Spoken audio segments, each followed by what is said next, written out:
আবগারি অভিযানে মাটি খুঁড়তেই বেরিয়ে এলো চোলাই মদের ডাম। অভিনব কায়দায় চোলাই মদ ব্যবসা গোঘাটে। নষ্ট করা হলো লিটার লিটার চোলাই মদ। গোঘাটে মথুরা এলাকায় রমরমিয়ে চলছিল চোলাইয়ের ব্যবসা। বৃহস্পতিবার আবগারি অভিযানে বাজেয়াপ্ত লিটার লিটার মদ। দীর্ঘদিন ধরে রমরমিয়ে চোলাই মদের ব্যবসা চলছিল ওই এলাকায়। গোপন সূত্রে খবর পেয়ে গোঘাট থানার পুলিশ এবং আবগারি দপ্তর এদিন সকালে বেআইনি চোলাই মদ উদ্ধারে অভিযান চালায়। মথুরা গ্রামে গোপন ভাটিখানা ঘিরে ফেলে। বাজেয়াপ্ত করা হয় প্লাস্টিকের জার ভর্তি চোলাই। 1000 লিটার চোলাই তৈরির সামগ্রী নষ্ট করা হয়। 50 লিটার চোলাই উদ্ধার করে। ওই এলাকার বেশ কয়েকটি বাড়ি থেকে উদ্ধার করা হয় চোলাই মদ। এই ঘটনায় যদিও ওই বাড়ির সদস্যরা কেউই মুখ খুলতে চাননি। তারা বিষয়টি জানেন না বলেই জানিয়ে দেন। কি বলবেন, আপনারা কি তৈরি করেন না বিক্রি করেন? মা, ওই একটু করি, একটু সেটু করেন। হ্যাঁ, তারপর ঘরের গুলো খায়।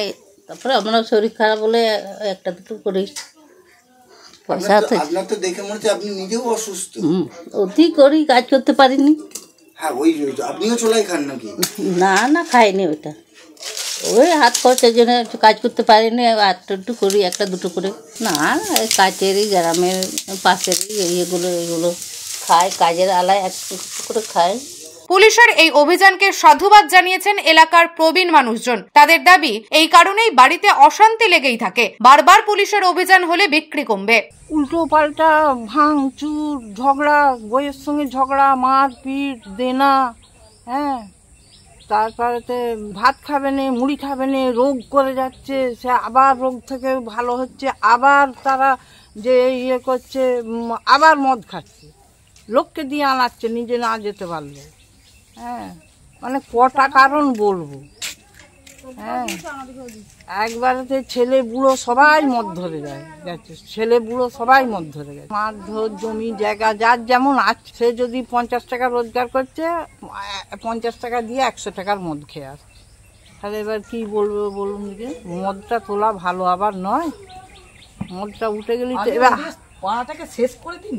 হাতের কাছে পেয়ে যাচ্ছে, হাতের কাছে পেয়ে যাচ্ছে, কোথাও যেতে হচ্ছে। হ্যাঁ, ভালোই করছে। সংসারে তো মানুষের অশান্তি। মদ খেয়ে এসছে, কোনো খেতে পারছে না, কিছু করতে পারছে না। সংসারে ভালো মন্দ জিনিস রয়েছে, তাকে সব উচ্চুনে দিচ্ছে, ফেলে দিচ্ছে, ছুঁড়ে দিচ্ছে, রোগ জ্বালা করছে, শরীর নষ্ট হয়ে যাচ্ছে। ভালোই করছে তারা। এই বিষয়ে আরামবাগের এসডিপিও সুপ্রভাত চক্রবর্তী বলেন, গোপন সূত্রে খবর পেয়ে এদিন অভিযান চালানো হয়। গোঘাট থানা ও আবগারি দপ্তরের দায়িত্বপ্রাপ্ত আধিকারিকরা অভিযানে উপস্থিত ছিলেন। ভাটিখানাটি নষ্ট করে দেওয়া হয়েছে। নিউজ আজ বাংলা, গোঘাট। নিঃসন্তান হওয়ার কারণ স্বামী বা স্ত্রী যে কেউ হতে পারেন।